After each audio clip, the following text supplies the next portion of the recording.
Hey everybody, welcome to the Simpsons Index. We have an absolute corker of an episode today with our good mates James and Nick from Pods in the Key of Springfield. We're reviewing Lisa the Boy Scout, which is kind of a fan favorite from the recent years. What do we think? Let's find out. But first, just want to quickly remind you about Starring Springfield. This is our other podcast where we're reviewing the movies that star the cast of The Simpsons. Go check it out on all good podcast thingies everywhere. Links are in the show notes. But for now, let's hook into the Simpsons Index. The Simpsons Index, an online spreadsheet that is also a podcast. This is the podcast. Coming to you from SideQuest Studios, this is the Simpsons Index, episode 293. Hello out there, I'm your host, Elliot J. O'Neill, joined here as always, except when he's not by BT Calloway. It's a nice Pepsi Max opening for you. Oh, the Pepsi Maxtivist over here. And also joined all the way from beautiful Adelaide is our friends from Pods in the Key of Springfield. This is James. There he is. And that's Nick. Here I am. Rock us like a hurricane. Sure. BT. This is in Queensland. Oh yeah. BT, I have to point out, you say it was a Pepsi Max, but it was in a can, and it's in the mid-size can. That's a Pepsi Mid, not a Pepsi Max. That's a mid-jug.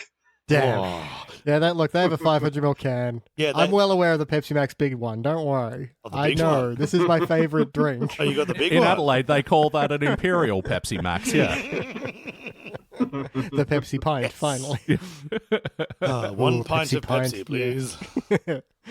And thank you for joining us for the Simpsons Index. We review Simpsons. And slog Pepsi Max. Except today, we've been taken over and hacked in by the Pepsi Corporation, apparently. It's about time. So we're just reviewing The Simpsons like as a show, right? Like as a concept, like just the whole thing. That's the... With this one, Yep, I hope you've watched all 780-something episodes that have aired so far. All right, so I'm going to give it 4 stars. Not for the bad. entire thing. Yeah, look. Averages out to 4 stars. Wow. Well, good night, everybody. Hope you had a wonderful day. And Wrapped it up much quicker than usual. And remember, if you got Pepsi, that's good. All right, we'll have to rail straight away. And it's partly my fault. sorry, it's a beautiful slogan. No, it writing makes it sense. down. It makes sense for this episode that we're reviewing today because this one goes off the rails so quickly, and that's part of the point of it. Anyway, so today we are reviewing Season 34, Episode 3, Lisa the Boy Scout. First released in October 2022, it was directed by Timothy Bailey. What, the Australian weatherman? No, there's another one. No. What is he doing post his weatherman career? We need to know. We've never looked it up. No, he quit the business of the brolly, and who knows what he's doing now. Anyway, written by Dan Greaney. Of the Australian terrorist? What? First word that came to my mind. Alleged. Don't ask. Oh, no. Anyway, in this episode, the Simpsons get taken over by a pair of hacktivists that threaten to bring down the Simpsons by showing a long string of clip shows of various abandoned plots that the Simpsons would threaten to do unless their demands are met. Hey, y'all, what'd you think of this one? Elliot, what are you talking about? I just watched a regular episode. It was Lisa became a Boy Scout. There were misadventures, and at the end, they all learned a valuable lesson. Was there something wrong with your stream, Elliot? Oh my god. I mean, it's bound to happen sooner or later. Ever since Disney stopped password sharing, Yep. They know you still share your password. They're onto you. Wait a minute. I think Elliot, I might have shared my you were password watching- with too many people. You were watching Disney Minus. That's what happened. There we go. Yep. Less bang, more buck. That's good. So I'll take the honor of answering Elliot's question because no one else is. Please. I have a note in my little review notes that I was keeping, which is I think I'm going to get ostracized from this podcast because I enjoyed this episode quite a lot, and I don't know that everyone else is going to be on my side. Don't worry, Nick. Nothing could turn you into an ostrich. Oh, that's really... I feel like, Nick, I want to like keep my cards close to my chest on this one and slowly over the course of the episode reveal my feelings and my thoughts. So you can stew for a little while you figure out if you're alone or not. I will. I am scared. I'm going to say, look, taken as a single entity, yeah, it was fine. Taken as, a statement of The Simpsons as a whole, it feels almost like an admission of guilt. An admission of And guilt. I don't know how to feel about that. Yeah, see, I'm kind of on. I honestly don't know where I'm at with this thing, and I think you bring up a good point, Peach, in that it's such an interesting one to take in because obviously there's so much context and so much steeped in it for, being a longtime Simpsons fan and the real world stuff and, all the fucking predictions and noise and blah, blah, blah and fan theories and all that stuff that are happening within this episode. It's certainly, an interesting experiment that they've done in the 30s, which, we do encourage. We like that they're taking bigger swings and taking weirder chances. But yeah, this is one that I've been holding off on for a little while because so there knew, was. You bastard. Sorry? I was wondering if you knew when you recommended this one. If you were just like, we haven't done this one yet. Well, no, because when it first came out, this episode had a bunch of those articles that were doing the whole fucking Simpsons is back bullshit and stuff. Yeah, and it was also backed up by the podcast Good One with what's his name, Jesse David something. And yeah, he did a whole episode dedicated to it and got on Matt Selman and a couple of other writers and stuff for The Simpsons to talk about it. And he was glowing with praise in this one. And I watched it at the time and I'm like, I don't get it. So, intentionally wanted to wait a little while for the noise to die down and sort of watch it a bit away from its initial hype that it was receiving. You and I have actually talked about this one before, Elliot. I don't know if you remember, but we had a bit of a chat about it. I do struggle to remember things that happened off pod, so you'll have to refresh my memory. If you've forgotten it, all good. But I suspected potentially the reason you had brought us on to show one of my cards here is that I said I thought it was pretty interesting. Look, no, you can think something's interesting and still fail it. Hey, that's what my school teachers did with me. I used to work as a teacher, and that is actually true. And that's how you guys met. James failed me. But I thought you were interesting. And so let's start a podcast. Oh boy, did you badly calculate that one. I said, let's start a podcast, and then 17 years later, when podcasts existed, we did it. All right, well, let's hook into this one and, work out what the group consensus is eventually by way of rankings. Anyway, sounds whatever. Like a good plan. BT, why don't you kick it off? What stands out to you from this episode? The thing that impressed me, I guess, is the commitment to the misdirect. This wasn't called like anything. It was called Lisa the Boy Scout. And so I'm like, okay, we're sitting in for, and then wait a second. Things have gone awry. I appreciate the commitment to the bit here. They didn't just launch into, 22 short films about Springfield Part 2. They went for this interesting approach. Yeah, sort of making a joke on the meta that, a lot of the Simpsons storylines are pretty samey. Get a Lisa rivalry with Bart while, standing up for girls belonging in boys' spaces. Get a very natural thing going and then misdirect. All of a sudden, it's been hacked by a pseudo-anonymous. Threatening to release all the worst parts of The Simpsons. Interesting premise. Yeah, and they were played by, Hank Azaria for one of them, and Anna Faris was playing the female hacktivist. It's funny, one of my notes was, who is playing these characters? And I very easily could have looked that up, but then made no effort to learn anything. We knew Elliot would say it. That's what I do.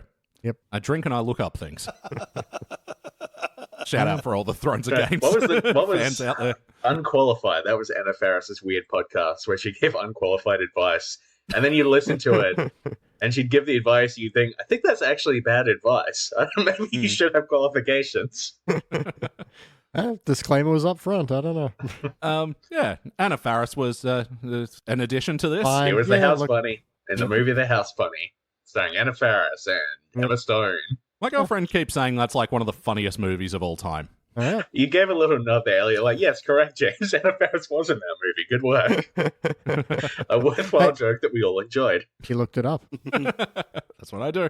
Yep. Look, how about you, Nick? The one with the glowing with praise on this one. And I don't know that I'm going to glow as much as old mate with the podcast that you mentioned before did. I think the thing that stood out to me the most is there are some scenes that rely on flashback to very early stories, like Modern Bart, Gate Crashes, episode 1, Simpsons roasting on an open fire.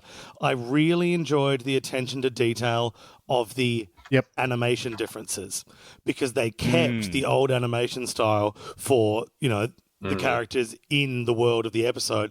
But then when Modern Bart crashes in, he had the thinner line, crisper, whatever, which I thought was just a really, really nice touch. Yeah, they Agreed. seem to also put a special emphasis on the mouth animations, on how, like, season 1 Simpsons, like, the side of their lips would go back way more than they do in modern day. Interesting. Yeah, there's just a couple of little choices there, and yeah, that I too appreciated the attention to detail there. And yeah, you're mentioning the line weight. It's all those little things that make it work. Yeah. And yeah, of course that scene as well, like playing in the whole Simpsons predicted it thing, making a joke about that, where yeah, future Bart comes back and reveals to them a bunch of things that happen in the future that they can tell and look like soothsayers and everything. Yeah. I found it very interesting that season 1 Lisa knew who Donald Trump was, but Yeah, that doesn't... Season 1, 90... She was a big fan. 93... 93... It was a different time. No, season 1 was 80... 89, yeah.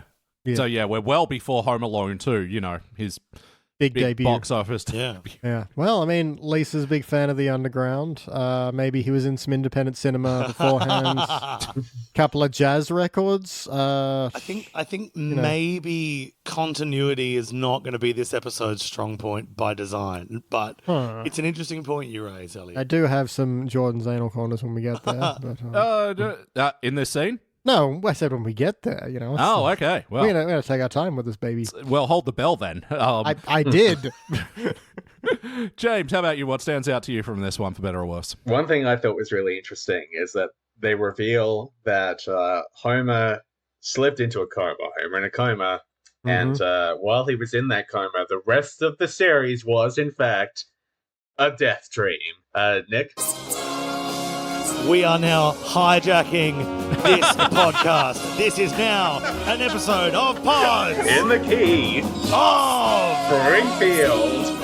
This is Pods at the Key of Springfield now. We are coming back for our first episode in a very, very long time. And what are we ranking today? Why, the same thing that we always rank. We are talking about the Sandwich Index. That's right, the online spreadsheet that is also a menu. We are ranking our top 4 sandwiches in the grand tradition of something that James is going to tell us about. Well, obviously, we all know the common concept of the 3 grand soups. The 3 grand soups. Yep. If you don't know about the 3 grand soups, look it up on Wikipedia. So we are going to I'm gonna. we're gonna take this concept, run with it. We're going to talk about the 3 grand sandwiches So we've of gone the through Simpsons Index, we've gone through the Sandwich Index, and which is James, what our podcast is always about. To be clear, this is a regular episode of our podcast. I know. Yeah. So Yeah. we've gone Of through the Sandwich Pods in the Index. Key of Springfield, the only podcast about the Simpsons. Don't forget to like and subscribe and make some more fucking episodes. But we have gone through, we've had a considerable discussion about the sandwiches on the Sandwich Index. We've come up with the following. So one of the I think ones, considerable conversation is overstating it, but James, you've got to stick with me on the bit. You can't abandon me in the bit, James.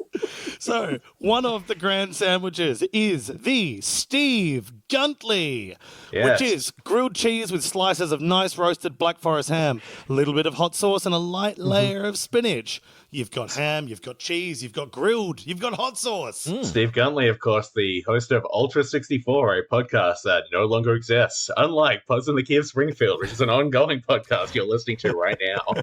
Definitely never took a break.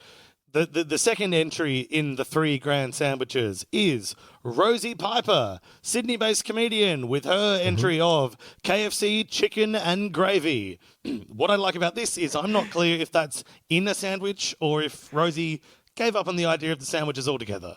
But either way, it sounds grand. Nick, do you feel like chicken tonight? Like chicken tonight? I do feel like chicken tonight. Do you remember Full Frontal, the sketch show, the 90s Dickhead sketch tonight, show? yes. Yeah, but they also had Iguana tonight, where they had Iguana tonight? a room of people going around the dining room, sticking their tongues out, being Iguana. You know what I'm actually realizing Yeah, now? little Dickhead dance. Tonight was the Late Show, not Full the Frontal. Late Show. That was just a rich vein back then. You could just do parodies of Chicken Tonight, and everyone knew what you were talking about. Exactly. Next in our list of 3 grand sandwiches is the Brian Sear, and he simply said, cheese sandwich. Not Brilliant. seared at all. Misleading, seared. Brian. Yeah, as Rove McManus would say, Brian Sear, no he doesn't. What the? And then the fourth entry into the 3 grand sandwiches is the Dreuben, a Drew Bensley really big Reuben. Now, as we all know, the 3 grand soups, Borscht and Tom Young are equal thirds, so this is also how we feel about the cheese sandwich and the Dreuben. Tied in equal thirds? All right, you've been listening to Pods. In the key Of Springfield. Do you want to talk about The Simpsons at all, Nick? No. Okay, I think my mic's working again. What the fuck just happened? Normal episode. I will be honest. One of the reasons I was 15 minutes late to the recording is that I went, I've got my tablet here and I'm ready to plug it into my mixer. And then I looked with my 3.5mm headphone jack and went, oh, my tablet's too new to have a headphone jack. Fuck. But I subscribe to the belief that if you have enough stupid cords, you can do anything. And so I found an adapter which is going from USB-C to a mini interface, which is then going 3.5mm to RCA male, which is then going into an RCA female to standard 1/4-inch jack adapter. And that's running into channel 6 of my mixer. Ooh, I love Threw an old shoe for that Okie Tomba, yeah. Oh, I would like to set up in this episode just for a later payoff. I have a ranking for this episode, but I also went through and figured out the rankings for each individual episode within the episode. Oh, shit. So at some point, I would like to run through that. Hell yeah. Some of them are just titles. Yeah. Well, because that was something that I did on purpose as well in my note-taking, was make sure that I do divide these up in the sketches, and leave no stone unturned or whatever. And in going over those, I realized at the end of it, I didn't actually find the majority of these very funny at all. Yep, I have some up arrows, but more down arrows. Kind of convenient that we've covered a lot of the early stuff because, one of the sketches that I think I did like the most was Sea Captain and Groundskeeper Willie's little comedy duo where they just spoke in yar and I. Yep. And I enjoyed that too. They were dealing with being on a boat and then a big storm happening and then their boat catches fire in a storm, which shouldn't be a problem, but, that's comedy. Willie goes to put it out with the fire extinguisher, but slamming it into it, accidentally sets it off to put out the fire. Good shit. Comedy's great. I really enjoyed that because having 2 characters that are limited to only 1 word each felt very Monty Python to me. And I was a big Monty Python Flying Circus fan when I was growing up. And I guess one of the reasons why I have a certain fondness for this episode as a whole is, as you've indicated, Elliot and BT, a lot of the individual sketches weren't actually that good, but that's also very consistent with the experience of watching Monty Python's Flying Circus. Most of it is shit and kind of deliberately so, but then you get like a couple of really good things in every bracket. But yes, I agree. Now for something completely different. That was my experience with Monty Python because I first saw And Now for Something Completely Different, which was like their movie where they polished up their best sketches. Yeah. Then I was like, oh, this is great. I want to check out more. 3 episodes in. No, I do not. It's so interesting, though, Nick, because you're such a big fan of John Cleese's politics and his current views on things. Yeah, sure. For the purposes of this podcast, let's say that, yeah. Oh, the horrible obligation to yes and. Oh, yeah, I know, right? We're all improvisers here. And especially because Jaigel's my teacher. Like, I don't want to let him down. Putting a little tick next to Nick's name. Ooh, nice. Acknowledged the joke. Needs to do better than the last time. Needs to come home with something other than straight eyes for interesting. Oh, I thought you were calling back to your favorite scene that you just talked about. I will say, that scene was the one scene that I found so tedious I fast forwarded through it. So I will say that, I like the concept. I feel like they dragged it to a point where you would start talking. Like, you're not going to constantly just say your one thing over and over. And if they try to keep it to more situations where, saying yar and I would be fine. Yeah. Well, the thing I appreciated about it, and especially in contrast to a lot of the sketches, is that it had stylistically something different going on and was like, this does actually make sense in the terms of like, here's a bunch of Simpsons experiments that have been abandoned. And, you know, we're moving on to the wackiness of the episode because this is largely a whack thing. Yeah, Martin is actually a 36-year-old undercover cop. How'd this one resonate with y'all? Odd. I feel like that one is a funny concept with no joke behind it. Yeah. That's such a great way of putting it. The one joke is pretty funny, but then you keep waiting for them to have a second joke, and they don't. They play it fairly straight. I'll admit I like the line of, you don't even know your kids. Sometimes you're out until 3 in the afternoon. And it's like, okay. Yeah, that was good. That's a good parody of the old, you know... You're out at the bar until stay-at-home wife yelling at someone, yeah. Maybe that's the other, like, Python-esque fondness I felt for this episode because, you know, Python famously had that thing of they never want to have a punchline because it's too much pressure. And so the sketches would just devolve into meaningless whatever. So many of these, like the Martin one is a great example. Oh, this is an interesting premise, but we don't really have a dismount for it. And they should have just dismounted quicker. Kind of like, James, what you and I have talked about before, my theory on parody songs. You mean sandwiches? Yes, sandwiches. Yep. Anyone doing parody songs only ever has one joke. And when they do all 3.5 minutes of the song, it drives me insane. I once went to an open mic night where a guy did a parody song, and the punchline was that he wants to have sex with Nala from The Lion King. And I remembered your words regarding parody songs in that moment, Nick. Now, what song was he parodying? I don't know. Could have even been an original. Again, open mic comedian that I've saw in like 2018 and never seen again. If it's not a parody, is that then just a confession? Afterwards. He went to the zoo and things did not end well for anybody. Shouldn't have done that open night at the zoo. I love the idea of rocking up to an open mic night and parodying one of your own songs. You're like, hey guys, I wrote a song about my wife. It's called I'm Going to Buy You a Diamond Ring, but I'm going to do the parody version called I Want to Fuck Nala from The Lion King. No one knows the source material, dude. Wife sitting at the back, one tear rolling down her cheek. He's out every day until 3 p.m. Always at the zoo. Comes home with claw marks. Comes home at feeding time. Bah.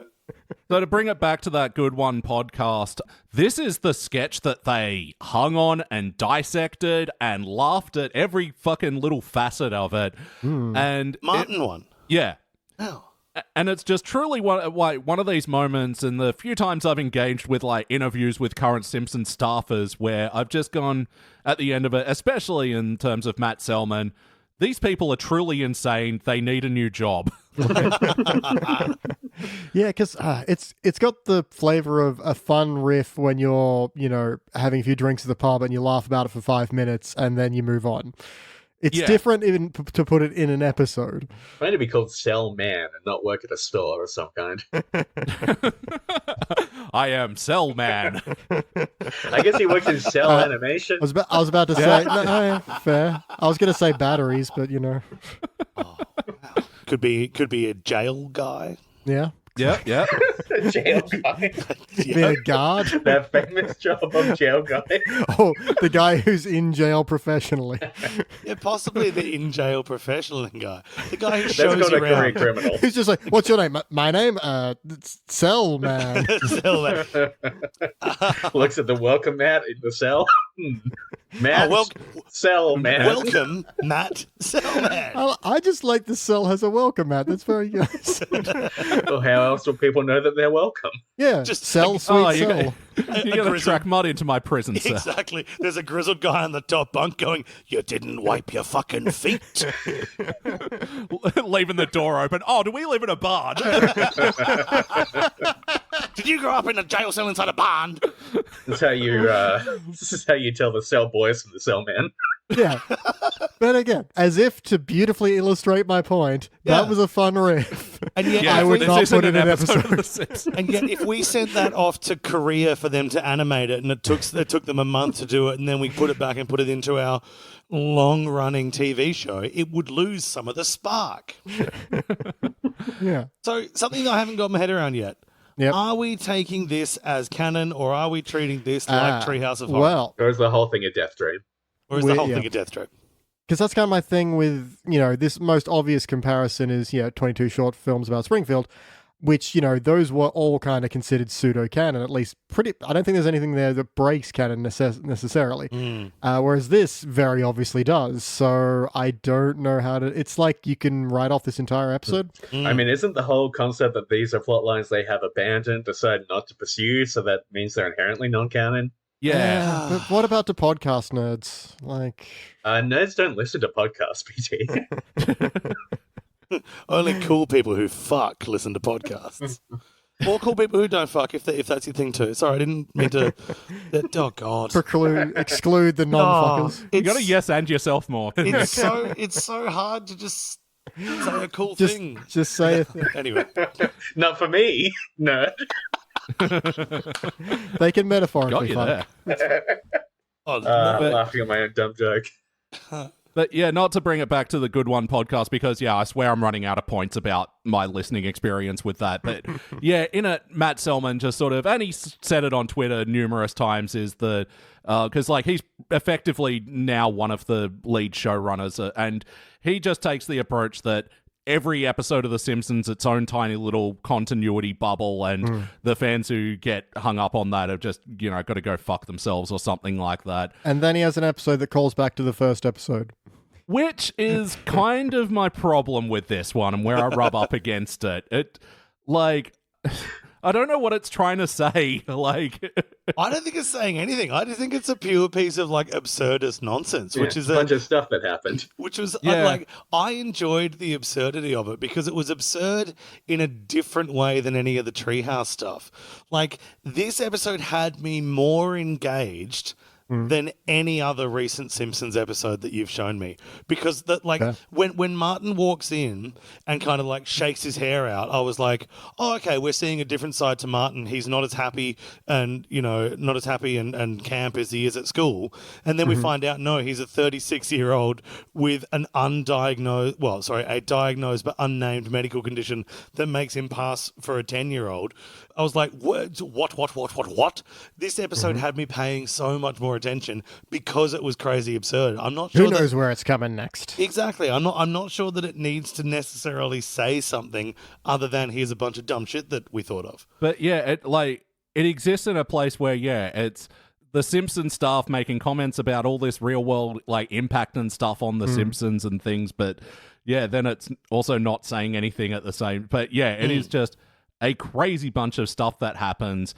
And, I'm just going to skip ahead to the heart because it can be covered in the wraparound segments of the two activists that gradually lose their voice boxes and gradually gain feelings towards each other. How did this element of the story stick with you guys?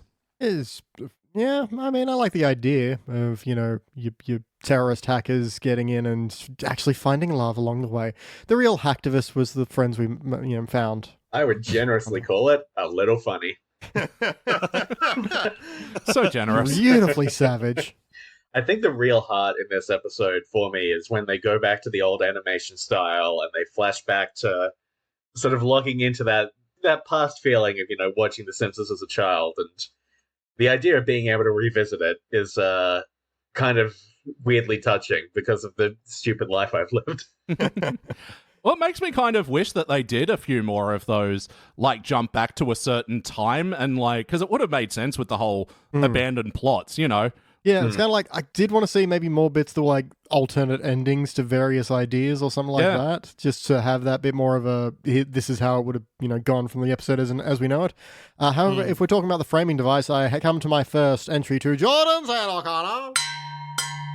We gave him a bell. That's why you took a big swig from the bell. Yeah, I was wondering why there was a giant cow standing behind you.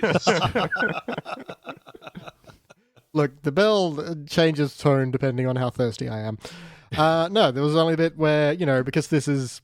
The hacktivist section is all meant to be taking place from like a single point camera that's being broadcast to us, the viewer, and yet when they get raided, the camera actually moves to different locations preset. I mean, what the hell? Thank you. I did have that note. As a stylistic thing, that really, really fucking bugged me that there were multiple camera angles in this scene. And it wouldn't have bothered anyone, I think, to have it as the single point camera. Little webcam, slightly pixelated. Yep, we'd still get the point. Maybe they've also blurred their background like James has in our little Riverside window here. We can't read the titles of the books on his shelf. Yeah, I know. Can't have you knowing what I'm reading or watching my cat sleep behind me. The game and I forgot he reads blurry. John Cleese's My Political Beliefs. well, that one's. I can see the pages here. It's full of ticks. How to grade students. How to mince students. How to. Hey man, that one's a script for the very episode of the podcast we're on right now. Gotta go with how to degrade students, but Oh, that's good. yeah, the moment is left. God, my other cat was asleep in a cardboard box and has just woken up and emerged, and this is the cutest thing I have ever seen. I know that people listening won't be able to see it, but just know that I'm seeing something very nice right now. Hey, you at home, we can't see it either. It's great for the podcast numbers, man. People love cats on the internet. Yep. Just imagine a cat coming out of a box and picking right back up to the page of the game that it was previously reading. I want to know, has anyone ever made a podcast that's just a cat purring? Why do I feel like it would do well? 20 million downloads. Fucking. Yeah. Finally, the one to topple Joe Rogan. At last. Yes. So, in terms of my thoughts on the wraparound, I don't know, the cat tried ivermectin. Why is the cat eating so much bear? Who cares at this point? The framing device you were talking about. The only thing that makes me feel a bit odd about the framing device is it was clear to me by the second time that we flashed back to the framing device, I was like, oh, they have no idea what to do with these two characters because they're going to need to progress them in some way. And then, making them fall in love, it's just like, well, that seems a little bit first draft. But yeah, they got there a little too fast as well. Yeah, it just felt like it moved. He was British-y. Yes, although he said schedule nice. Yes, I did enjoy that bit at the very end when he said schedule and there was one female FBI agent who went, I did enjoy that. I did enjoy that too. Good. That was a good callback. But we all enjoyed that. Apparently this addition to the story was coming from James L. Brooks, who said that it needed an emotional hook. So the writers came up with this, and I'm like, interesting. Did it? Look, the man directed broadcast news, so he can say what he wants. In my view, if you want an emotional hook, you just take that Peter Pan movie from 1993 and play a violin over it. Hook movie. The movie Hook, was that 1993? Steven Spielberg's Hook is like 1991, I think. 1991, yeah. Robin So Williams. I came in hard correcting you, and I'm not even sure if that's right. I've never seen the movie. It is 1991, you are right. Wow. Interesting. Why do I know that? Because look, the teacher and you kicked in, and when a student was wrong, you were immediately correcting them. You didn't know that when they were Despite right, not but even you knew knowing. when they were wrong. Yeah. Does it feel like an episode of The Simpsons, though? Oh, yeah, we're still doing this. Because that was the other big claim in a lot of the think pieces that I saw about this, is that a couple of clickbaity-seeking dipshits just wrote, this could have been a Golden Era episode. Could it? Right, I don't agree with that, but I am going to show another one of my cards that I've kept so close to my chest and say, I think it does feel like an episode of The Simpsons. It feels of a piece with... It's not as good as something like Behind the Laughter or the 138th episode Spectacular, but it feels of a piece with them. It feels like a similar setup, that kind of let's get a little outside of our bubble and do something a little interesting while still remaining true fundamentally to what the show is. I think it does feel like The Simpsons. Yeah, I'd say the use of the framing device doesn't. I get the point, and yeah, it's doing something irreverent. I understand the spirit of it, so I suppose. So Nick has just come back on camera. Yeah, I saw it. Yeah, he left. So I don't know why. So he can show us his cards. And also, I keep these cards close to my chest because they have nude ladies on them. Oh my! Nick, what are you doing? I can't keep my card close to my chest. It's on my foot. Oh my! Can you see that? Well, hey, Elliot's showing feet for free. We get naked ladies. We get feet. My gosh, this is a hell of a feet, podcast. It's the new frontier in podcasting. I don't know. Jacob said cards, and I was like, "Oh, I'm already feeling off the rails. I'm going to go grab my nude." These are charity cards. I bought these to support mental health, if you can believe that. And do you feel more mentally healthy for earning them? Yeah, and my feel wife great. is supporting the firefighters with that calendar. Yeah, I get it. Do you justify all of your purchases by saying it's to support mental health because it makes you feel a little better owning them? Only his pornography purchases. I never tell people that it's like it's not actually a charity. It's just that I get a little nice feeling when I buy things. It's to support my mental health. Nick, what about that 3-course dinner you bought? That was to support mental health. I was at a pornography store. I was buying pornography for mental health. Have you noticed that this entire season of The Simpsons is rated M on Disney Plus? Yeah. For some reason, the entire season. Most of them are PG. Really? Is it M for Marge? No, that's M-A-R-G-E. Oh, man. Nick, I actually panicked when you said that a little bit. Like, we can't go that far off the rails. I know, we've lost the rails. We don't know where they are anymore. This actually feels like one of those recordings from, 4 or 5 years ago when you guys came over to Adelaide to do some recordings, and we'd spend an entire Saturday recording like a 4-hour pod, and by the end of it we were all just very tipsy and giggly, even though it's a Monday night, and I don't know about anyone else, but I haven't drank anything today, so Only the refreshing taste of Pepsi Max. I had one beer 7 hours ago. one beer 7 hours ago, one beer at 2:03 p.m. James, Yes. what a way to live. What a world. Powered by one late night coffee from Everything's Coming Up Millhouse Mug. Hey. Oh, yeah. Nice. A lot of visual stuff for this podcast Yep. today. Yep, sign up to the Patreon. There's no video there, but sign up anyway. Thank you for the plug. To sign up to the courtroom sketch tier. Anyway. I prefer to think of it as like courtroom sketches tier, where someone just draws us courtroom style as we're podcasting. Actually, I got that tier on Podcast crimes we committed. when I signed up to One Good Thing. Yeah. I got a sketch from Paul Goodman, and it was... I love you, Paul, but it was horrifying. Is Paul Goodman related to Matt Selman? They both spell and pronounce the first part of their names differently. Just the idea that they were both in, like, I don't know, the same prison cell. It's like, what's your name? Cell Man. What about you? Good Man. The Paul Goodman entry on the sandwich index is drink 6 beers, bread, shrug, bread served with beer. I like, even in sandwich form, he put the beers on the outside. I will say that's a pretty bad sandwich. So when Jekyll and I were doing the sandwich bit, he did send me a message saying, Nick, some of the sandwiches on this list are cursed. Oh, yeah. The one that's just a wad of meat. I think I might have said evil, even. Yeah, I think I we think If I one's didn't just- say evil, I thought evil. Isn't one just butter and drugs? So I think that's The Tom Norton. So there are two that could almost be that. So Tom Norton is nice thin piece of bread sprinkled with heroin and cocaine. But there's also the sandwiches. That is a great thing to look at, by the way. Oh, no, sorry. This doesn't have drugs in it. It just reminded me of drugs because of the actions of the chef. The Sean Flurl is a chef yells fuck, then throws freshly toasted Helga's bread and feta cheese at you. No drugs in that one, but feels like there are drugs in that one. Yeah. Yep.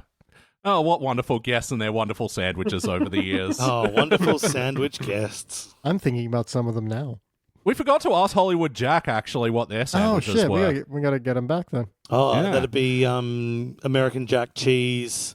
It'd be yeah. Black pepper, yeah. yes. Well, thank you for listening to the episode of Pods in the Key of Springfield, but we got into this. What are, speaking of sketches, I don't know. What are some other segments from this episode that stand out to y'all? I'm realizing that the questionnaire is functionally doesn't work for this episode. I didn't really hold it together too much. Oh, look, there's one bit where, okay, it's Skinner who's hanging out with Agnes. She complains about his chewing, so he goes to, like, mother for hire for the evening who just does motherly things, and they keep making you think it's sex, but it's not, it's things. But my point during this is there's a bit where she makes him a sandwich, but then cuts the cross off the toast grilled cheese sandwich after she's made it. It's like, surely you cut the cross first. So I want to put that to the room. When do you cut the crust? I mean, I don't. That's kind of the problem, but I would think surely it would go first. When you're making a grilled cheese, the crusts are a good, like, holder inner of the cheese. Okay. So, like, Okay. ditching them after the fact is just a good move for not, like, having cheese spill over and, you know, get burnt inside. It's a cheese dam. Point taken. I agree. It's really either you take the crust off at the end or you tell them to grow up and eat the crust. Got it. All right. I'm happy to walk that criticism back. Yeah. But if we got the bell handy for Jordan's anal corner, yeah, you ain't grilling a grilled cheese with candlelight heat. As long as we're in the corner as well, I have another one. Another one. Would this be an appropriate time, Elliot, for me to go through and give my individual rankings for every episode within the episode? Oh, fuck. When you brought that up before, I was going to work through them and then do it.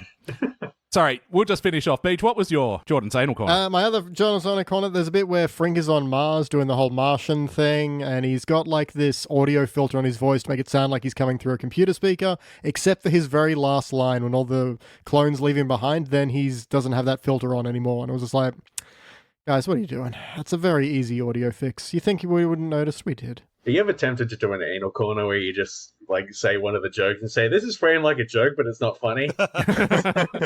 No, we take it very That's seriously. essentially the Simpsons Index since we ran out of classics. I had a thought during the Frink segment. Do you think it's possible, and I am not supportive of the administration that I am about to mention, but do you think it's possible that we can just get Trump to sign one of those executive orders that says there will be no more Frink in The Simpsons? Because I don't want to see that character ever again.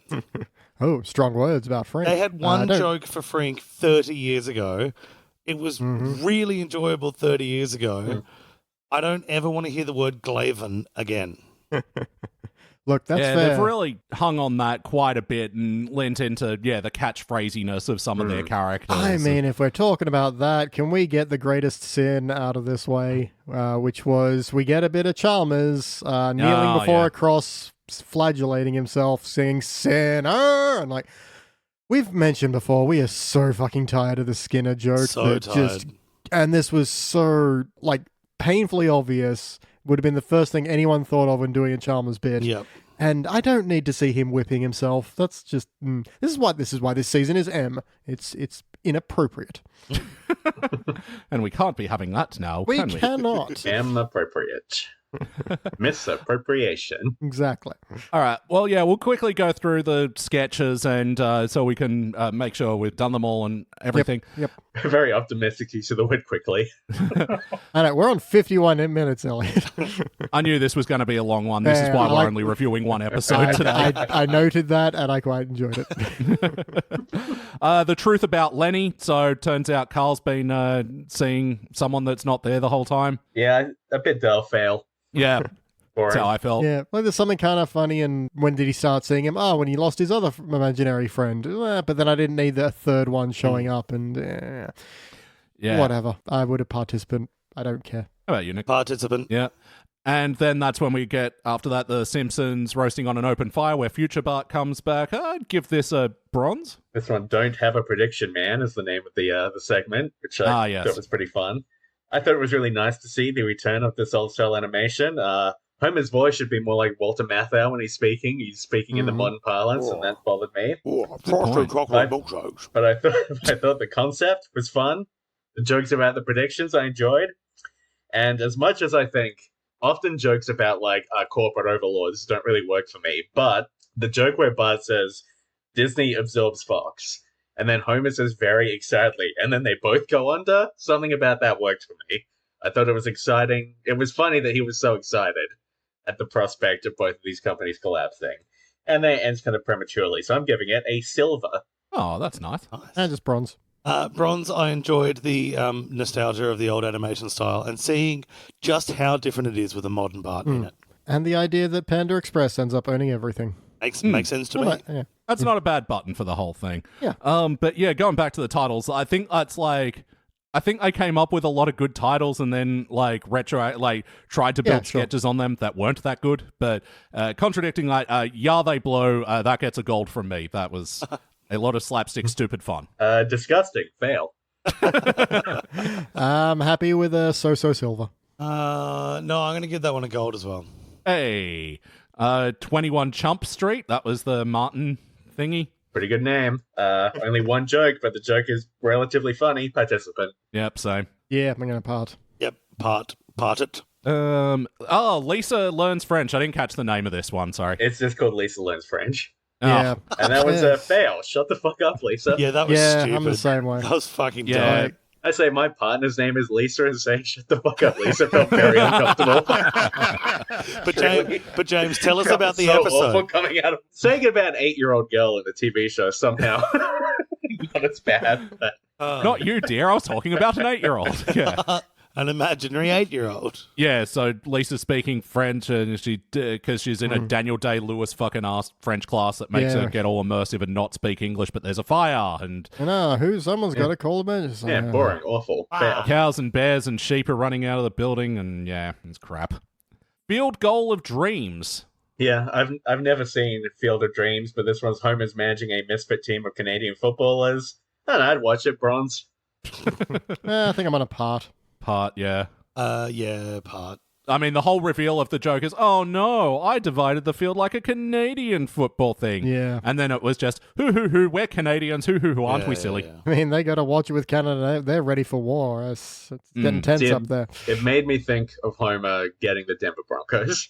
So Yeah. that was the slight bump up for me. And then we get John Frink on Mars, which I'll give it a bronze. I don't Look, know. I'm going to give it a bronze. The Frink doing the Martian thing, yeah, that could probably actually kind of work. I don't know if I the idea that like he heard while he was in the bathroom the other astronauts giggling and then leaving without him, Yep. and then he makes a bunch of clones, sometime later that also abandon him. That's funny, but also, yeah, to your point, Nick, we had to deal with a lot of glavinating and pooperating and all that sort of shit. I like the idea, but I didn't like the execution because Frink annoys me now, so fail. Because I'm not bound to like the actual system, I gave this one failure plus. Right? I think it's pretty bad, but maybe not quite a fail. Failure Plus, now available for streaming.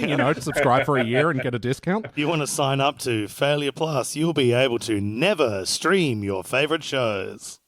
But it has ads. finally.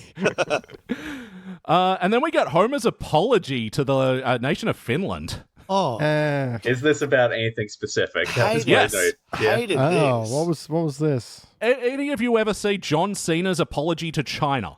Yes. Wasn't it in Chinese? It was also in Chinese, and it was apologizing for calling Taiwan a country. Yeah. And it's like this 1.5-minute mournful apology where he's just expressing absolute contrition to China for saying something that could be so deeply offensive. Is it definitely that though? I'm like, there's so many people apologizing. Thing is, he repeats a lot in this little clip. He's like, I made a very, very, very, very bad decision. And just random words get repeated. And it feels like a bit I'm not getting. Yeah, and talking about like if it wasn't such an awful, awful, awful thing I said, then the scary, scary, scary, big and very scary company that I work for wouldn't have had to write this script for me to read. And it's like, what are you doing? I don't... Failure. yeah. It's fail. Failure. It's bad. Yeah, I'm on failure as well. Yep. So, and then the seduction of Seymour Skinner. Cubic Yeah. zirconia. No. This was, largely uncomfortable. And Yeah. just all the Mr. X sex things, like the bed's bouncing, but then he's actually sawing a birdhouse on a bed. Yeah, it's just like the concept of him going to like paying a woman to pretend to be his mother. I get that's fine. I didn't need all the sex Mr. X or the reveal at the end that no, that is Agnes. It's like, oh, what the fuck? It's just so lazy. I'm disappointed you didn't go back for a second use of mother for hire, the phrase that you used before, BT. Oh, because I wasn't aware that I'd said No, that. 'cause when- But, hey, I back it. First time around when you said mother for hire, and I was like, oh, what a very 1800s way of describing a lady of the night, Yeah, she's a real MF, that one. It's a good thing to yell at people as well. Yeah, you mother for hire. That's got real, like, cheese and rice energy to it, but it's still kind of creepy. Like, I'm gonna write that one down too. That's fun. I have a note saying the mug is funny, but I watched this episode last week, so I don't remember what the mug is. World's best mum. Because as he's leaving, he says, oh, I almost forgot to give you this. I'll leave it on the side table. Otherwise, my notes just say, Christ, I don't know, participant, ? yeah, that's about where I'm at. There, I guess. I'm going to bronze it. I don't think I got the title for this, but Homer's stash grab. Yeah, where Homer, have you seen my nostril skirt? You know what? I'll give it a silver for that one, but the rest of it was just actually no, I'm bumping it down to bronze for Flanders then going, we're Jewish now. Forgot about that. My note on this one is if that had ended on like a joke that was better than that, it would be like a bronze, but it's a failure because we're Jewish now, L'Chaim. What the fuck is that? That's nothing. Yeah. That's not a joke. I was sitting here thinking, oh my gosh, do I actually have a gold for this episode? Because I got a good chuckle, and Homer's just like, yes, stroking my goatee, which I've always had. Yeah, the idea that Homer stole Ned's moustache to be his soul patch, pretty funny. Was just on the nose enough for it to be funny, but then just actually, it was off the nose because it was under his. That was an intentional setup, and I'm glad you both went for it and then ran into each other. We just fucking were clawing out, pushing each other out of the way together.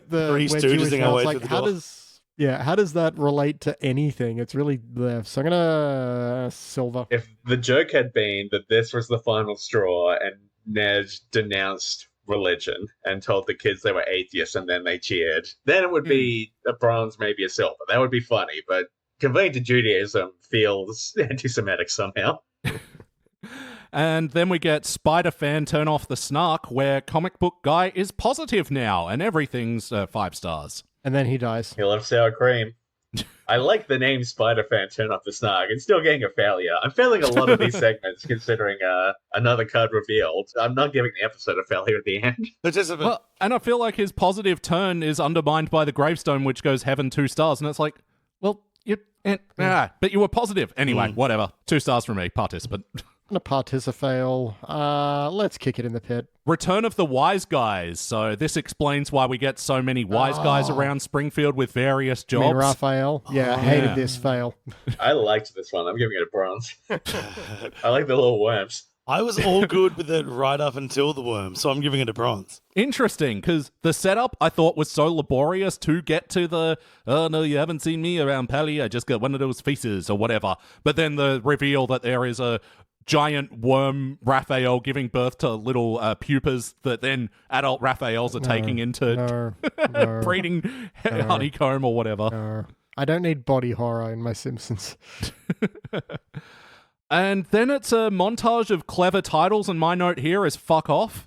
I wrote down some of them and then I lost patience. So for whom the Mel Bowles, fail. Finding Blinky, fail. Sergeant Bob Ross, bronze. Guest Stu is coming to dinner, like ultra fail. Homerable discharge, I don't know. Chum kind of wonderful, and I lost patience. They had a run of Vest West ones with Nelson doing Wild Wild Vest and how the vest was won and all that shit. Yeah. Again, that just sounds like riffing around a bar table. Sorry. Snake on a Plane gave me, and I audibly laughed at Snake on a Plane. Yeah, that's fair. This episode will be baffling to anyone that hasn't seen this episode, by the way. Like, more baffling than normal. Yeah, I was going to say, they often are. Okay, are people here familiar with the game Real Bird, Fake Bird? Yes, I heard it on an episode of Sans Pants podcast recently. So Real Bird, Fake Bird is a game where they give you like a subject and then they give you a list of objects and you have to say which ones are real and which ones are fake. Mm-hmm. And there was a recent one that was Simpsons episodes. And I know about this because I submitted it. I was the one who wrote that episode. And I think this would be a great time for me to now run through. Awesome. And I would like to test... Nick, did you do this when it was up? No. Okay, I'd like to test Nick specifically because I feel like... Very supportive friend. Elliot and BT will definitely be able to get them. BT... I don't pay attention. Because you don't know all the episodes we haven't done, and so oftentimes I mention the title and you're like, I didn't review that one. I'm like, yes, you did. It was episode 2, blah, blah, blah. Yeah. So... yeah, I'm going to know, but I think BT might be in with a chance to fail something. I'm going to test Nick and BT with my list from Real Bird, Fake Bird. And I can tell you how other people did, because some of these stats are very funny to me. All right, so the first one, Bart gets an elephant. Real or fake? I mean, come on. That's real. That is real. Yeah. You're correct. 89% of people got that one right. So stressed about that. No, you said it with an apostrophe. That is a fake title. Second one, Maggie's Big Day Out. I mean, that's a Simpsons short, is it not? Does that count? I'm going to say real. That one is fake. Fuck. Made it up. I swear there's like a Simpsons short that's got a very similar title. It's possible. Adventures in Baby Getting... Oh, wait, I'm going to accidentally reveal some if I say anything. Sorry. Home Away from Homer. I mean, it's got to be real. That's pretty low hanging fruit. I'm going to say it's fake. It is real. Boom. 92% of people got that one right. Marge Gamer. Oh yeah, definitely. Yeah, real. Mad about the Mo. Marge Gamer was real, yes. Mad about the Mo. I feel like I need to give more air for anyone playing along with this to answer. I'm going to say fake. I'm going to say fake as well. I don't. Yep, there are a I lot made of- that one up. Good. It is fake. Krusty's final curtain. Curtain spelled with a K. I mean, he's retired so many times, but I don't think any of them are called that. I'm gonna say no. I'm going to say fake. That is fake. Only 14% of people got that one right. Oh, good. And they saved Lisa's brain. I mean, I'm gonna leave some space, and I may have already given it away. I mean, that sounds fake. That's real. Oh, fuck. It's real. I double checked. Maggie's Big Day Out is not an episode of The Simpsons. I briefly right. panicked. So, I don't know what have I done. I'm like, no, I checked all of these. There's an episode called Maggie's Day Out of The Simpsons Tapped Out. so I think I got 4 right and 3 wrong. Mhm. Not bad. I think you beat the average. I Thank, think the average on this is like 3.6. thank Christ for that. That's an improvement from your interesting past, yeah. That sounded ominous. And we're finally into the third act. Oh, wait, no. Second act finishes off with, we're going to show the dog scene. And Santa's little I laughed out helper loud. talks. Yeah, me too. I thought it was good. It's Silver. really, really, really funny. Loved it. Gold. This is exactly what so many of the sketches should have been. Just fucking get the joke, get the fuck out of there. Yeah. Homer not knowing that it was morning. That's funny. That's really good. Wow. That's a really funny joke. So Beach, funny. weren't one over. No, not in the same way. Yeah, I'm upgrading to a gold as well. It's a talking dog. I think that. Find your Like- soulmate, Homer. I think they just hyped it up too much, and by the time it was like, okay, so what are they gonna do with Santa's little help? Oh, all right, that's it. Yeah, So getting into the third act, we have, I think this kicks off the, stop with the lies. lies, throws the Yeah, the live glass. stuff now. So yeah, these are more shorter sketches. So we get acknowledgement of the popular fan theory that Eddie the cop is actually Ralph's dad. And then Eddie says, my cat's breath smells like cat food. No, he says my son's breath. So he just walks in, So, excuse me. and he's just like, oh yeah, this is my son. It's like that's not normally how hiding things goes, but okay, doke. I'm giving that a mild participant. I'm happy with the participant as I'm well. going to give that Yep. a spicy participant. Wow. Adjectiving up these participants, all right. Whoa, whoa, whoa. I'll give it a, yeah, sure, I guess. Yeah, sure, I guess. Should have been an actual rating on the show. That's between participant and bronze. Yeah. Like, Oh. I don't know, it's one of those ones where, okay, you've acknowledged the real world thing, but what'd you do with it? Yeah. Yeah. And Lisa orders veal, again, against Paul McCartney's wishes. So fail for me. Yeah.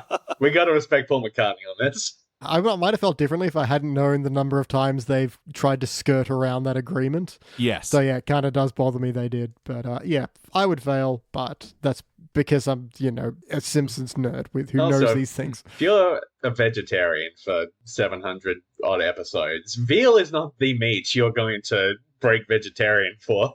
I wouldn't have thought so. Oh, if it's a good veal palmy. Ooh. Just get a chicken palmy up here. Yeah, I know. I was Yeah. about to say. Even saying, I'm like, nah, I'd rather have the chicken. Yeah. Oh, actually, I don't think I've brought this up with you yet, Bede. Sorry, just to bring it back to an Adelaide conversation that we had like 3 times while I was down there because this baffled me so much. You know what they got? You know what they got down there in South Australia, What Beach? do they got down there in that crazy land of South Australia? Like, am I insane? Does this sound weird? They have a beef schnitzel. No, that doesn't sound insane to me. Oh, okay. So It's schnitzel. It's good. You can schnitzel BT's eating anything. one right now. I wish. yeah, but I mean, I know chicken schnitzel and pork schnitzel. I It even would know really veal wash schnitzel. down this delicious Pepsi Max. You gotta wash down the Pepsi with beef. Yeah. Well, how do you do it?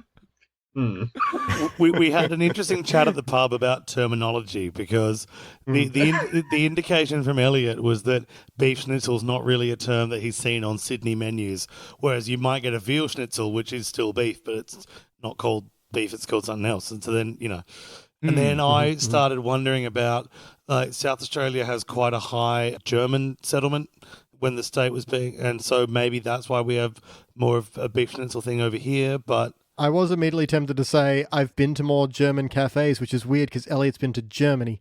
That's my exact point. I don't think I saw a beef schnitzel over in Germany. Were you looking? No. What did you wash your beer down with? FC Max. Oftentimes, I'd get as far on the menu as pork knuckle, and then that was it for me. I mean, Mm. well, they do Anyway. everything reverse alphabetical there, so that would have come up first. This episode's never going to end. Nope. Still in the start of the third act. Milhouse, stop the lie. Dad, you're not my dad, and Mom, you're also not my mom. I was okay with this, but they needed a finish. They needed a payoff. Like, who are his parents then? They just go, oh, thank God you're not a son, and that's it. And it's like, I feel bad now. It's kind of nice they're getting along, though, so bronze. Yeah, I'm bronze. going to go shiny participant. I thought it was going to be an Park. incest joke, so it wasn't. So bronze. Yeah. Yeah. Appreciate the restraint, yeah. But in the next scene, Selma reveals that she's actually Marge's mother. Yeah. She was young and briefly hot, I think is the line. Yeah. I think I'm going to fail. This is weird. I hate the out joke of that, and your father is Disco. Disco who? They got to shut up about Disco Stew. Yeah, kill Again, Frink, another- kill Disco. One-time Yeah. joke that just has been around ever since. Professor Frink, Disco Stew, both of them should be turned into a yellow mist. Disco Stew really peaked with the dead fish in the shoes, and that was like 150 years ago. Yep. Yes, went the way of disco sales after that, yeah. I like that you can't even say that was 150 episodes ago, because it was significantly more. Significantly more than that. And the original joke with him is that Homer has that jacket Yeah. where he hasn't managed to fill in stud. That's such a Yeah. one-note joke to base an entire character on. Yeah. No, that's it. What was funny about him wasn't that he liked disco music. It was that joke. Yeah, he briefly existed. And a character that briefly exists twice in this episode, Willie. His relationship with the rake. Oh, Yeah. Nothing. Hated it. Fail. Yeah, didn't even remember it was in this episode. I'll participant because that's incredibly neutral I'm for going me. to give it a Oh. fart in the wind. Actually, so I was going to fail it, but then he said at the end of it, he said, "I'm not even Scottish, I'm Welsh," and that made me go, "Huh." So You know I'll what? give that a participant. I recently watched a season of this show called The Traders, which is this like social deduction show. And there was one woman who said at the start that she was from the Welsh village of Abergavenny. And I was excited because my grandparents and my mother and like that whole side of the family came from the village of Abergavenny. I'm like, oh, Abergavenny, how lovely. Mhm. And then they do like cut to her being interviewed and she's like, I'm not actually Welsh. I'm faking it to gain people's trust. I'm like, this is the greatest betrayal I've ever experienced. For the rest of the show, every time she was on screen, I'm like, this awful woman. I hate her. I really hope she gets voted off. I hope she gets Also, absolutely Who destroyed. pretends to be Welsh to gain like? How does someone go, oh, someone from Wales? Well, they wouldn't betray me. No. I don't know enough about Wales Look, to the feel people of any- Abergavenny have gone through enough. It's also, and I'm not sure how much mayo that she was giving it, but Welsh is a very, very hard accent to do well. Yeah. Like, Yeah, she was not pulling it off, I would say. no. Hard to do Welsh, in fact. Yes. Because Very said good. hard to do well. Anyway, Anyway, I enjoyed that. I was trying to weave Sean Connery into that somehow, like because the ish. Oh no, I've been woven into this joke. If we don't get this podcast wrapped up in the next half hour, it's going to be about 10ish.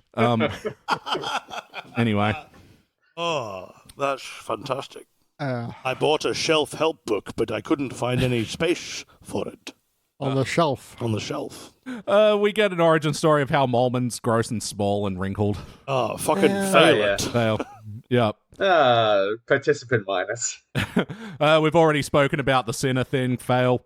Yeah, hard Oh. fail on Yeah, that. sure. And then we get a throwback to Bart the Daredevil where Homer's laid up in hospital. And yeah, we get the famous "this was all a death dream" thing. So Yeah. they're listening to the podcast. Yeah, this is They're good listening shit. to the fucking pods in the key of fucking Springfield. Like and But subscribe. this one also, Homer's line, I never had a pet lobster. I never went to space. What about the Halloweens? Actual laugh out of me. I love that those are the three things he mentions. What about the Halloweens is a funny thing to raise. Yeah. This is like a Lobster. This is gold. Yeah. This is a gold for me. Same. And I was like, even the B stories, I popped for that line. Yeah. I forgot about that one. Cat Yeah, lobster, then space. give it a silver. Putting the lobster first. Yeah, naturally. How about you, Nick? I'm giving it a gold because I thought they've been listening to Pods in the Key of Springfield. Al Jean did respond to us on Twitter a couple of times, but I very much doubt that he would have listened and stolen our copyrighted material. But and also I think What About the Halloweens is going to become a new thing that I throw at the end of a list when I'm becoming increasingly more frantic. But what about the Halloween? But what about the Halloweens? Halloween. is a treehouse of horrors. That'll be like the new test for any accent you're trying to do. Can you say what about the Halloweens in the accent? All right, give me an accent. No, I'm not going to go down that road. All right, Nick, Vietnamese. Oh, probably not, actually. Moving on. And in the wraparound bit, they do have a good line. Is the only people watching Simpsons still are the football fans that are passed out after the game was over. I'm like, yeah, that and the podcast that review them. I was deeply disappointed because I'm like, they went, oh, you're the only people watching that, and I paused. I'm like, okay, what are they going to do? Are they, The if they Simpsons say index. podcasters, they've been listening. On guard. And then they show what the hackers are like. Oh, we've got access to everything Disney now, and we're going to erase Baby Groot, Baby Yoda, and even Baby Jeff Goldblum. This sketch had my girlfriend in absolute stitches. Oh, really? Really? Like, had to pause, rewind it, and so I could hear the line again. Oh, She was wow. laughing so much. Okay, Yeah. that's I have a- surprising. I have a for hot some- take. Yeah, What's that? I think I'm sick of Jeff Goldblum. I The have. tipping point. I it's have too hot a take. I have a classic Captain Nick take. I'm not sure I know who Jeff Goldblum is. Oh, you know, from those very famous movies. Oh, wait. Yeah, precisely. I just think the whole I'm Jeff Goldblum thing has gone a little too far. Yeah, I watched that. look, Have you seen that show Search Party with Yeah. Ali Shawkat? Him on the last season is the only piece of miscasting in the entire run of that show. It's the only thing where it's like he's a little too Jeff Goldblum-y when Mhm. everyone else is playing a very distinctive character. Yeah, it is weird. He's become such a meme, they don't know what to do with him, and I don't think he knows what to do with him, but I don't think that's his fault. Anyway, I hated this segment fail. This guy? Yeah. Yeah. Goo, and I would be remiss if I didn't mention Gar. That was a bit Yeah. Adam Westy there. It What was. about the Halloweens? But what about that? No, I can't do that best. No, Robin, we must think about the Halloweens. What about the Halloween? You're only, you're only supposed to blow the bloody costumes off. And why doesn't Batman dance anymore? So is that Michael Caine being Adam West? And why I suppose doesn't it was. some And why men, doesn't Batman dance anymore? some Money men, Penny. some men just want to watch Batman dance? Some men just want the Halloweens. And playing Jeff Goldblum in this episode was Matt Friend. I don't know why, but my partner Lisa and I got into this bit a while ago doing Sean Connery as the Joker in The Dark Knight. You wanna know how I got these scars? Money Penny? Oh my god. We live in a society. Society. I should have been wearing a Skarsgård, perhaps an Alexander Skarsgård. Fucking Give us a Simpsons episode to write. Oh yeah, come on, Put a smile on that face. come on, you dogs. the script is 55 pages long. Mostly gibberish. Yeah, I'm thinking, Elliot, remember back in the day when the Simpsons Index episodes used to, like the podcast episodes would be 3.5 hours long? This might be that, but just, Just the episodes you guys were on. oh, I see the pattern there. But yeah, and then the episode ends with it cutting back to the episode that this episode started with, where Bart and Lisa managed to get out of the wilderness, and then they're having their wrap-up family moment. Yeah. And a line that I quite like, which is Marge going, "We almost divorced over a small argument we had, but Homer then- apologized." Yeah, I quite like that too. Yeah, Homer apologizing his way out of a divorce does feel true to The Simpsons. Hmm Yeah, Yes. I don't know. I think it's this kind of knowing about the show that a lot of these sketches were kind of missing, and now going through them, I'm like, yeah, where were more of those callbacks to earlier episodes? Oh, and I also forgot at one point as well, they did a montage of some of the worst, most fan responded badly to moments.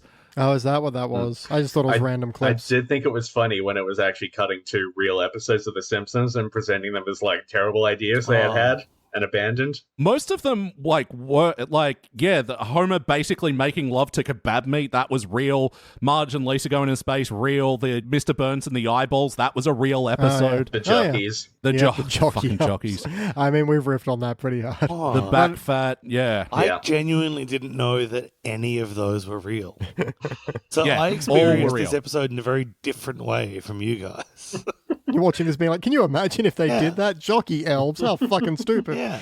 No, like one of our best performing posts on social media was like, I can't remember if I did a cartoon or a clip of it where Homer like basically making love to that kebab meat as he was eating it in the bed and in the shower. That was one of our best performing posts, and that was just on the Simpsons went there moments. That and that time that Principal Skinner made out with a mummified corpse. That was another one that did shockingly well. Heck. Yeah. Is that what the whole account is about now? Just characters making out with objects? Pretty much. It turned into a hardcore pornography social media channel so gradually. I noticed. Just like Nick's deck of playing cards. Charity playing cards. Also playing stud poker. Yes or no, would you watch this one again? I believe I would. It's a fascinating artifact, if nothing else. I have actually seen this episode at least twice, and I would not be opposed to watching it a third time. Yeah, I'm going to watch it again. Nick's actually watching it again right now. That's why I'm a bit distracted. Yeah, I'm still curious on other people's reactions to it because it seems to have done something. Very divisive, yeah. But this has been a bit of a long one, but if we can, Express Round BT, what would you like to change? I think there just needs to be more of those knowing nods. I feel like a lot of these could you imagine if we did an episode this stupid, where instead it would be a lot funnier if you were like, hey, you know that idea you had and there was one funny sketch that we could not flesh out into an episode? Let's just chuck that in.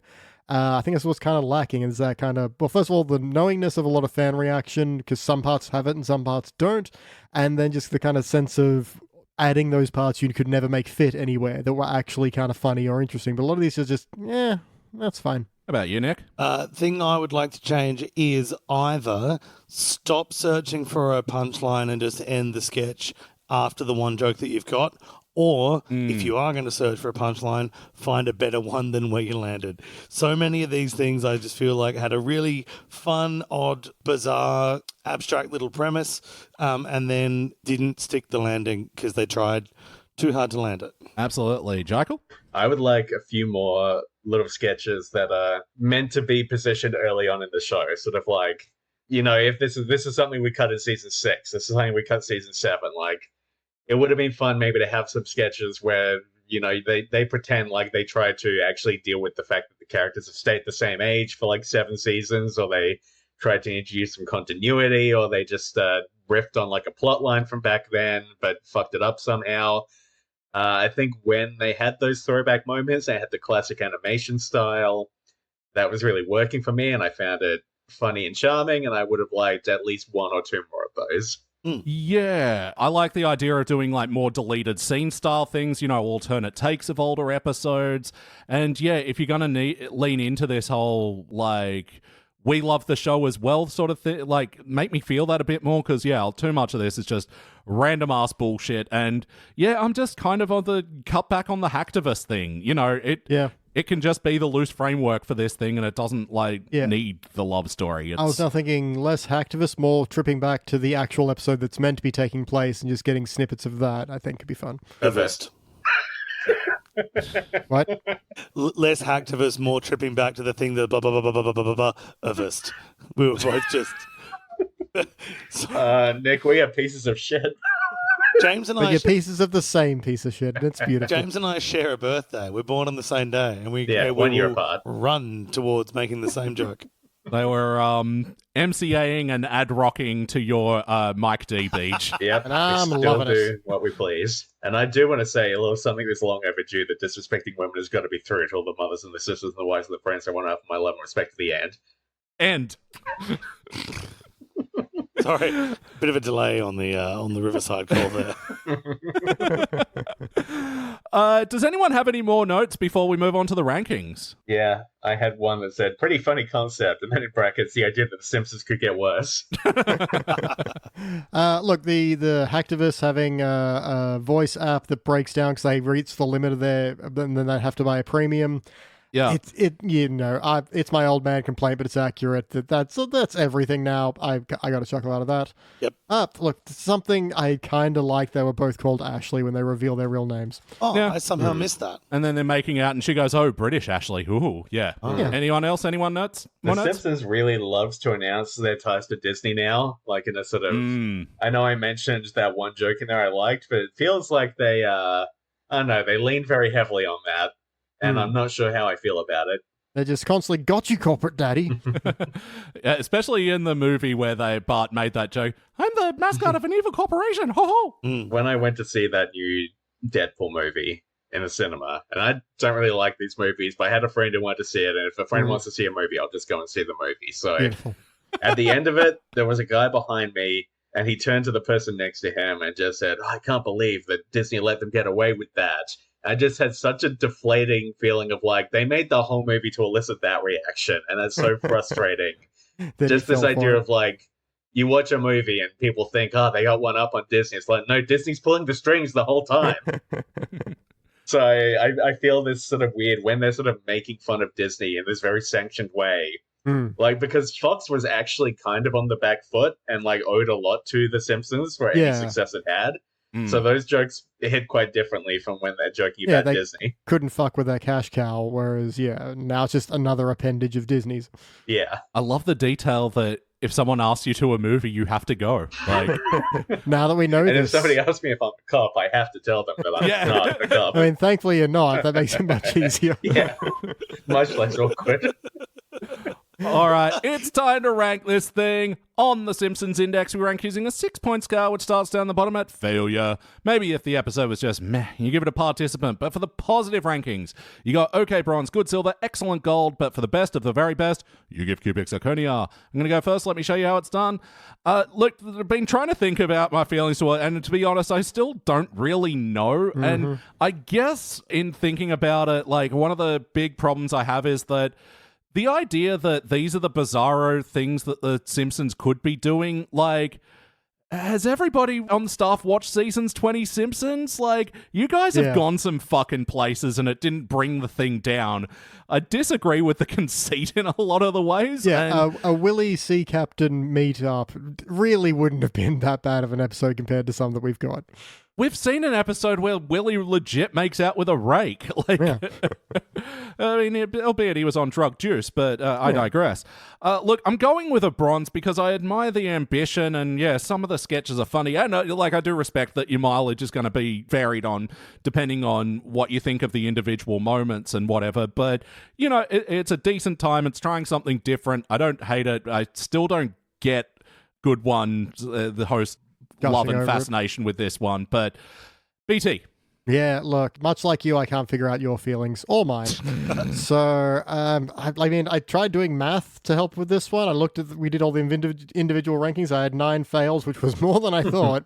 Yeah. 8 participants, 4 bronzes and 3 silvers, and, you know, using a mean to eliminate, that's a participant. And yet, I feel like this deserves a little bit better than that, but maybe it's just the conversation, the chat amongst good friends that's really brought me up on it.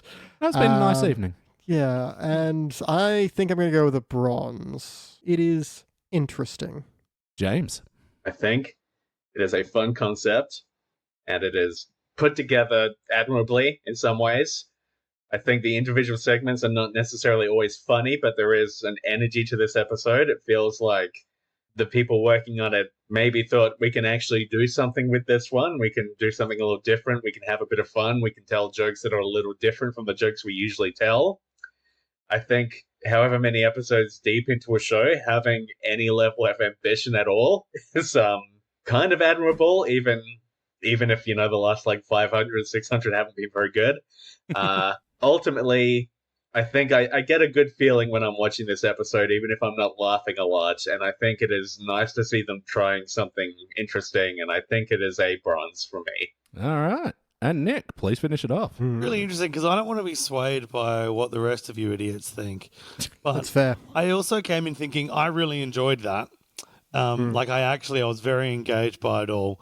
And then I feel like all of you kind of talked yourselves into giving it a bronze, which means the initial ranking I was going to give it of bronze now feels far too low, considering that I came in thinking I really liked this. To show my final card, Nick, I came in thinking bronze. I was set on bronze. I almost talked myself up to a silver as I was sitting here thinking about it. I think that actually my true ranking is silver, because I didn't have to talk myself into enjoying it, or whether or not it was artistically meritorious. I just went, I enjoyed that. So silver. All right. It'll be a shiny bronze. It is equal second place for season 34 with 3 other episodes. It's being beaten out by Treehouse of Horror 33. That's the one with the Death Note parody that, we quite enjoyed.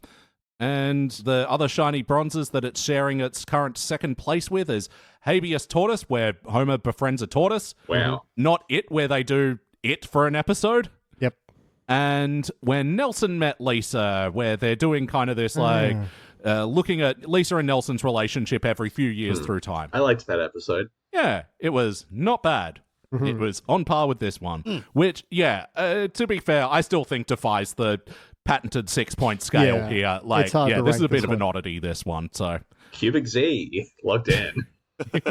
guys, thank you so much for joining us tonight. This was an absolute treat. No problem. And thank you for listening to Pods in the Key of Springfield. Don't forget to like and subscribe. Woozer Wuzzle. New episodes every week. Wink. Without fail. Wink. James, you've been uploading the episodes, right? Oh, shit. Every week. Asterisk valid as of 2018. No, thanks for having us on. It's always a lovely time to sit here and derail your very well-established podcast pattern. It is fun to sit here and think, have I actually gone too far this time? And yet we never learn. And hope we never do. Well, I mean, these episodes are such a joy to record that, glad to, and, what an appropriate one for the train wheels to come off. So the amazing bit about that... Trains have sorry, wheels. I'm going to... Let's... pull back Yes, the they curtain do. a little bit. When I sent train. James a message saying, hey, I feel like we should hijack the episode and do a sandwich index thing, and then we can pretend it's Pods in the Key of Springfield, I just think that'd be really funny. James replied, have you watched the episode? And I said, no. He said, it's about hijacking. That is word for word. That's why I was like, oh, okay, fine. We'll do it then. Yeah, great. Bless your guts. Destiny. That's just wonderful. Because I assumed at first you had, and I thought, no, this is such a Nick idea that it may have just sprung from his mind fully formed. Oh, and it somehow lines up thematically with the episode that we're reviewing. And the thing is, Nick, Beautiful. also, at first I thought you were saying we should just, talk about sandwiches. And then you revealed, no, we're talking specifically about the sandwich index. So James was like, well, you've got to have a classic Reuben on there. You've got to have a banh mi. And I'm like, you're taking the idea too seriously. It is the sandwich index to which we are limited. And, normally with returning champions, I ask, have you been keeping up with The Simpsons? But no, this time I'm going to flip around. Have you guys been keeping up with your sandwiches? Captain Nick, yours was a ham salad with pickled jalapenos and feta cheese. And James, yours was a Reuben with chips inside the sandwich. Have you guys been keeping up with those sandwiches over the years? No. I don't think I've had a Reuben in a hot minute. You should call that Yeah. sandwich. I had a sandwich for lunch today. It was great. Hey. I've been having variation. I don't know that I've done a one-to-one of that. I've had sandwiches recently with jalapenos in them. I've had sandwiches with feta. I don't know that I've had that specific stack. And also, I reckon if I was going to, if you are asking me the question now, and please don't, it's very late at night and I don't want to think about it, but I reckon my answer might change since Yeah, people grow. they 2017 mature. or whenever it was that I first did that. Yeah, well, I mean, that's where the Sandwich Index was born on Pods in the Key of Springfield. There was a sub-storyline about sub-sandwiches or something, and I was just like, here's a podcast question to throw out there. I do enjoy how many parts of the Springfield Index universe have come as a result of me and James hijacking things to some degree or another, because a ruinous impact on this podcast. Oh, come on, the Index Finger. Index Finger and Sandwich Index and most honourable award for outstanding achievement in the field of excellence. I had trouble remembering that then because we haven't done a Cubic Zirconia episode in so fucking long that I don't remember that bit certainly anymore. Not a unanimous one, no. No, our latest episode that got a Cubic was Highway to Well, and that was just one Danny in a sea of gold. Good episode. Worth checking out. Well, we're checking out things. Where can we check out more of you guys? Oh, I am on Blue Sky these days at Jickle, JICKLE.net. I also have a book that came out that I would love for people to buy. It is published through Boss Fight Books, and it is about the making of Untitled Goose Game. Oh, no, sorry, that's the wrong book. That's a different book, Nick, that you're holding onto the camera. If you put that John Cleese book up down. that's a Band-Aid, Nick. The box if you are big in Bob the Geldof fan. US, you can buy it direct from the publisher, and if you're in Australia, you can buy it from the online store Pixel Crib, or you can go to Acme and buy it in person. Or you can, wow, so many options. Or you can do what I did, which is be in Australia and buy it through the Boss Fight Books Kickstarter, which means I think my version of James's book cost about 75 Australian dollars in total, which is... yeah, I feel like I owe you a beer, Nick. I'm going to make you sign my book with something stupid, so that's all right. I will do that. You can also buy it as an ebook direct through Boss Fight Books, which is cheaper. Which James will also sign. Yes. It is now. James just signing my tablet screen. Ruining your $1,000 device to save some money. My device. I'm also on Blue Sky. Nick just punching a headphone jack with the apostrophe. Sorry, yeah? Yeah, speed holes. I'm also on Blue Sky at Nick Ibis. I mean, I don't know why I'm on Blue Sky. Like... It feels like I'm clinging on to something that was enjoyable about the internet 11 years ago. Also, the Blue Sky algorithm, and James has received a selection of these screenshots. The Blue Sky algorithm continually shows me some of the worst posts I've ever seen. People being very, very earnest about libraries. And there is nothing more tedious than someone being very earnest about, like, you know, in these dark times, what you need to do is support your local library, the only truth in the defense against society. And it's like, I need people to breathe in and breathe out before posting about libraries. And if you're going to go to a library, you should tell them that you want them to get a copy of my book in there. Untitled Goose Game book. Yes.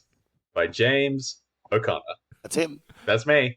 And BT, where can people go to find our stuff that's not the library? Well, if they want to go somewhere that's not the library for a site with no visual media at all, they can go to patreon.com/SideQuestStudios and not see a single picture.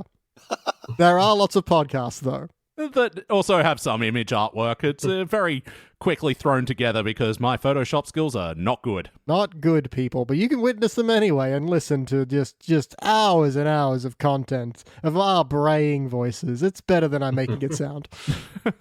And also, yeah, we've got Starring Springfield, which is on free podcast feeds everywhere. We're reviewing the movies that star the cast of The Simpsons. And if you sign up to the Patreon page, you can tell us what movies to review. And then you also get early access to episodes of Starring Springfield. It's a lot of good fun. We're reviewing such a weird, wide array of movies. An amazing array. We've seen it all. It's worth it just for the My Little Pony episode. I mean, I enjoyed how much BT lost his mind in that episode. It was great. That one did hit me pretty hard. Yep. And that was another good chat at the Adelaide pub where James Lisa was qualifying. Wait, who is the Mai in this situation? And who is the Mai? Yeah, they're not that little because the ponies were like kind of scaled the human size. And a lot of them are horses as well. It's my little pony. I know, yeah. You never own a little pony. You only rent one from whoever owns all of them. Yeah, that's it. Because the few humans in that movie, they didn't own the ponies. No. The ponies owned themselves. I'm thinking about the toys as well. Like someone can just come Yeah. and take them back at any point and be like, "It's my little pony." I had a pony. I didn't know she had a pony. We all had ponies. Hey, we're done reviewing episodes of The Simpsons, man. Very specific reference to your podcast there. All right, we better wrap it up. Oh, Look, God. once again, James and Nick, thank you very much for joining us tonight. Thank you for having us. Woozle We are wazzle. like the unruly guests in your home. We're grateful. Yeah, for the last 10 minutes, Elliot has been looking at his watch going, well, probably time to head to Hit bed. the old dusty trail. Yeah, he's got the curlers in his hair. He's got the rolling pin in his hand. Gonna smack us with the rolling pins and then curl our hair forcibly. That'll learn you. Thanks, BT. Yeah, if you remember, if you've got Pepsi, that's good. That's good. Couldn't even get through it. Too funny. Damn it. Once you pop, that's great. That's great. Prongles. I forgot about Prongles. And I've been your host, Elliot J. O'Neill. That's all the mustard in the house. All the mustard, you mothers for hire. Mustard. Defender of the sandwich. Thank you for listening to the Simpsons Index podcast, which is also an online spreadsheet available at thesimpsonsindex.com. We're also on social media. You can follow us on Blue Sky, Instagram, and on Threads. Links for all that and more are down in the show notes. Lastly, please consider giving us a 5-star review on the podcasting app of your choice. If you had a podcast, we'd give you a 5-star review. And now please stay tuned for the bonus scenes! Oh, what happened there? Ah, No, Oh. Nick has disappeared. how My interesting. joke was just too funny and it killed him. I don't 100% know what happened there. That's all right. I heard that sound in my headphones of the USB, dun, and I went, fuck! What's happened? So Did someone eject it without safely removing it first? I'm not going to make any jokes about that. Mac users. You're using a Mac Beach. Yeah, I know. It doesn't mean I like it. Just like Frasier. He pushes buttons. And he's on the air. Look. It's the same thing. Like Woody Woodpecker, he pushes buttons. He's a little annoying scamp. Radio is podcast. Radio is podcast, James. You're right. And you That's- know what else that's is true. podcast? You know what else is podcast? Radio Lab. And what if this was all about God? I don't think Jay Aberab, I'm not pronouncing that. I don't think he's been on the show in like 10 years. No, it was always This is Robert. increasingly. It was always Robert. Courage. It was always Robert Krulwich that did the. I don't think he's on there either anymore. What if it was? Yeah, because he's gone off to meet his maker. That's too grim. That's good. Meet his father. That's nice. Yeah. Good on the Radio Lab update. Yeah, better check that if you're going to include that in the special features or whatever, make sure Robert Courage is still alive. Let's probably not. And by that I mean let's not check or include it.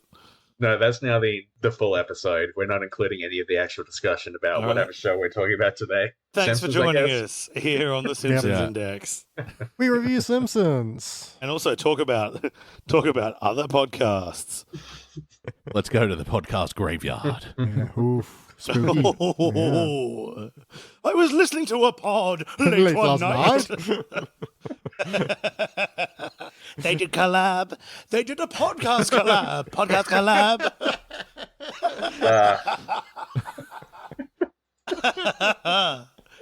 Oh God. Good night, everybody. Oh.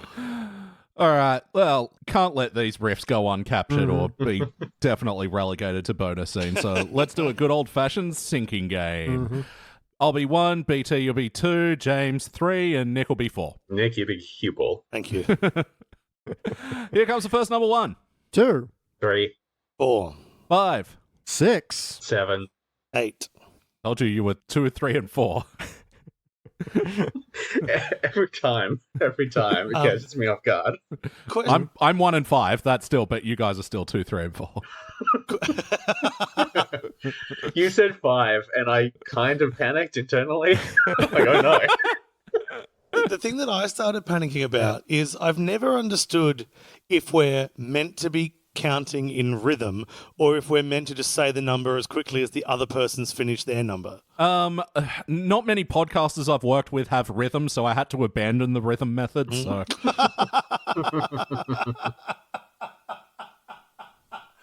Yeah, no, fair. It wasn't very effective. And now we're on the pill. Yeah.